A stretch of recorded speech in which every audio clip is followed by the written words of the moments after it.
الحمد لله وكفى وسلام على عباده الذين اصطفى أما بعد قال الله تبارك وتعالى في القرآن المجيد والفرقان الحميد أعوذ بالله من الشيطان الرجيم بسم الله الرحمن الرحيم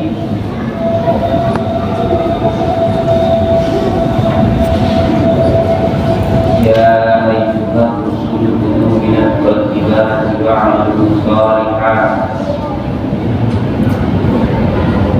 وإذا قال الله تعالى ومن يتق الله يجعل له مخرجا ويرزقه من حيث لا يحتسب صدق الله العظيم.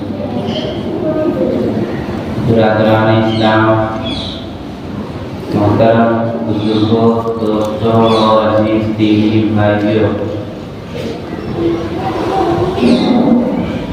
جیسا کہ گزشتہ 2 ہفتے سے یہ بات چل رہی ہے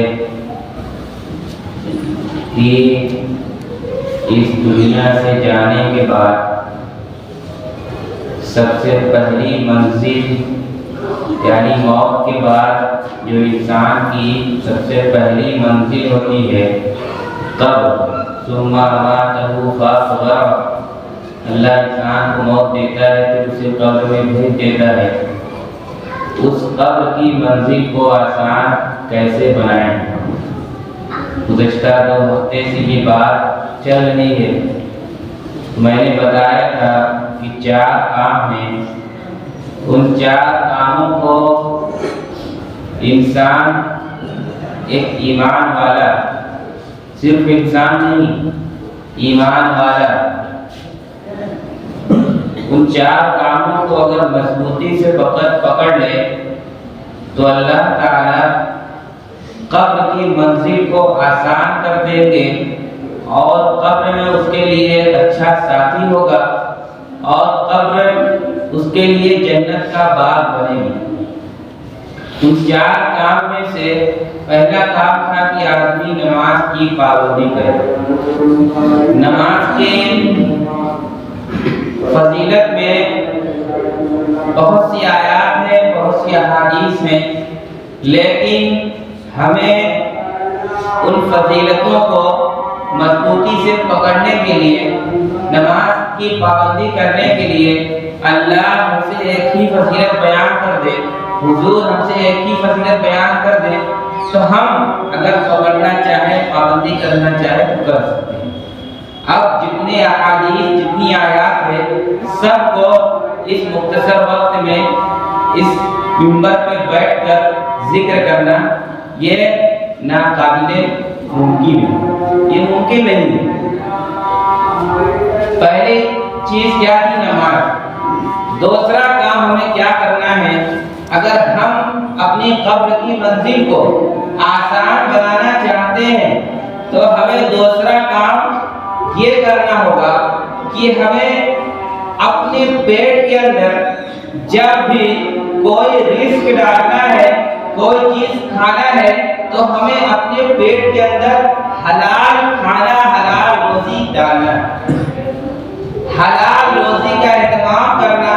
اور صرف اپنے کو نہیں، اگر جو شخص باپ ہے یا کوئی شخص گھر کا پورا مالک ہے تو اس کے انڈر میں جتنے لوگ رہتے ہیں سب کو حلال رزق، حلال روزی کھلانا اس پر واجب ہے کہ وہ ان سب کو حلال روزی کھلائے. یہ حلال روزی آدمی کو کمانے میں بڑی مشقت ہوتی ہے، کیونکہ گناہ کرنا ایک آسان کام ہے. ایک غلط کام کرنے میں کوئی دشواری نہیں ہوتی ہے، آدمی کو ایک لذت ملتی ہے، لیکن اسے چھوڑنا یعنی اس حرام کو چھوڑ کر حلال کام کرنا یہ آدمی کو ایک مشقت ہوتی ہے. اللہ اسی کے بارے میں قرآن کریم 28ویں پارہ کے 17ویں صفحہ میں سورہ طلاق کی آیت کے اندر اللہ فرماتا ہے کہ جو شخص حلال روزی کے لیے جو شخص حلال روزی کے لیے مشقت جھیلتا ہے، جو شخص حلال روزی کے لیے طرح طرح کی دشواریاں کاٹتا ہے، طرح طرح کی تکلیفیں برداشت کرتا ہے، کہیں اسے بظاہر دیکھنے میں نقصان بھی ہو جاتا ہے، لیکن پھر بھی وہ حرام خوری نہیں کرتا، حرام کی کمائی نہیں کماتا، وہ حلال کمائی کرتا ہے، حلال روزی اپنے بچوں کو کھلاتا ہے، حلال روزی اپنے پیٹ میں ڈالتا ہے، اس کے بارے میں قرآن کریم میں اللہ تبارک و تعالی ارشاد فرماتا ہے کہ دنیا کے اندر میں اسے کیا بدلہ دوں گا، مرنے کے بعد تو وہ اللہ مرنے کے بعد اس دنیا سے 10 گنی بڑی جنت، ایک جو سب سے کم کوالٹی میں جنتی رہے گا، سب سے چھوٹا جنت جسے کہہ لیجیے سب سے چھوٹی جنت، وہ اس دنیا سے 10 گنی بڑی جنت ہوگی، وہ اللہ تعالیٰ مرنے کے بعد دے گا۔ لیکن دنیا کے اندر اللہ اسے کیا دے گا؟ قرآن کریم کی اس آیت کے اندر اللہ فرماتا ہے وَمَن يَتَّقِ اللَّهَ يَجْعَل لَّهُ مَخْرَجًا، جو شخص اللہ سے ڈر کر، اللہ سے تقوی اختیار کر کے حرام خوری سے بچتا ہے، حلال روزی کماتا ہے، اپنے بچوں کو حلال کمائی کھلاتا ہے، تو اللہ یہ فرماتا ہے کہ جب بھی وہ کہیں پھنسے گا، کہیں کسی موڑ پر پھنس جائے گا، کوئی دشواری ہوگی، اللہ کہتا ہے یجعل لہ مخرجا، میں اس کے لیے راستہ نکال دوں گا، اس کے لیے میں راستہ بنا دوں گا، یعنی راستے کو اللہ آسان کر دے گا، ان دشواریوں کو اللہ آسانی بدل دے گا۔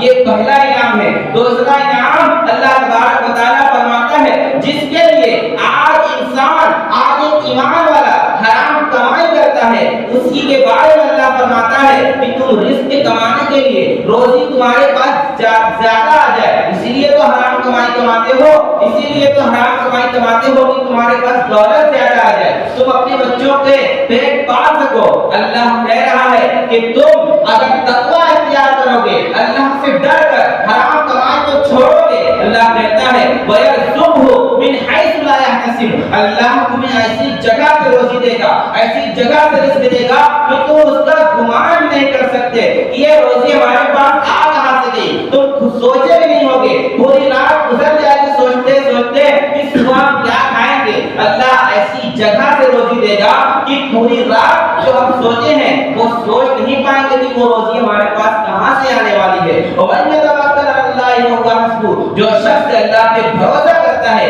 اللہ اس کے لیے کافی ہوتا ہے، اور اللہ جس کے لیے کافی ہو جائے پوری دنیا کے انسان مل کے اسے نقصان نہیں پہنچا سکتا۔ وَإِن يَمْسَسْكَ اللَّهُ بِضُرٍّ فَلَا كَاشِفَ لَهُ إِلَّا هُوَ، اگر اللہ کسی کو کوئی مشقت، کوئی تکلیف دینا چاہے تو اللہ کو کوئی روک نہیں سکتا۔ یہ ایک دوسرا کام ہے کہ آپ بھی اپنے بچوں کو حلال روزی کھلائے۔ اگر ہمارے پیٹ میں حرام روزی جا رہی ہے، سودی لین دین ہے، دھوکہ دھڑی سے ہم پیسہ کماتے ہیں، جو کام کرتے ہیں اس میں دھوکہ دیتے ہیں، جھوٹ بولتے ہیں، جو چیز 400 روپے کی ہے اسے ہم 500 روپے کی بتا کر بیچتے ہیں، تو یہ حرام خوری ہوگی۔ یہ روزی جو ہمارے پاس کمائی ہے یہ حرام ہے۔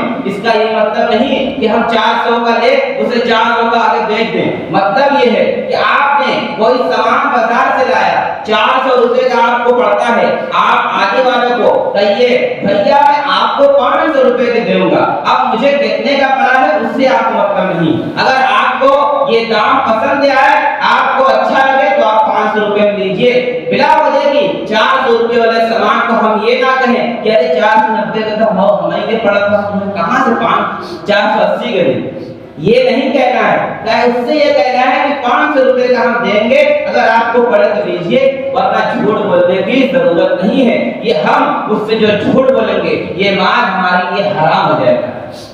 تو اللہ اس کے لیے 2 انعام دے گا، جو حلال روزی اپنے بچوں کو کھلائے، اور ہم یہ اپنے اوپر ایک بوجھ سمجھتے ہیں کہ اپنے بچوں کو ہمیں روزی دینا پڑتا ہے، اس کے لیے حلال کمائی کرنی پڑتی ہے، یہ تو اللہ کی طرف سے ایک انعام ہے۔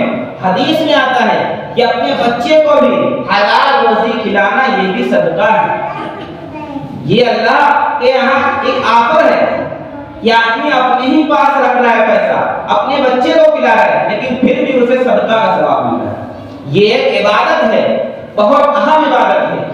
آج یہی وجہ ہے کہ ہمارے بچے جب بڑے ہوتے ہیں تو نالائق ہو جاتے ہیں، کیونکہ ان کے پیٹ میں حلال اور حرام دونوں روزی مل کر پہنچتی ہے، جس کی وجہ سے وہ اللہ والا نہیں بن سکتا ہے، وہ نالائق بن جاتا ہے۔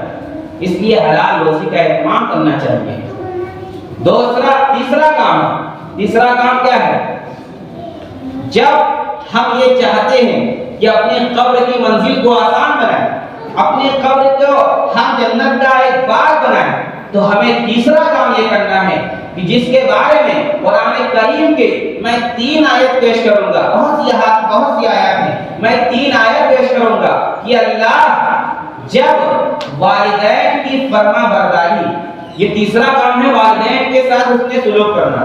اللہ اپنے عبادت یعنی اپنی وحدانیت کے بعد والدین کا ذکر کرتا ہے۔ 3 آیت میں پیش کروں گا۔ پہلے پارہ سورہ بقرہ کے اندر ہے وَإِذْ أَخَذْنَا مِيثَاقَ بَنِي إِسْرَائِيلَ لَا تَعْبُدُونَ إِلَّا اللَّهَ وَبِالْوَالِدَيْنِ إِحْسَانًا۔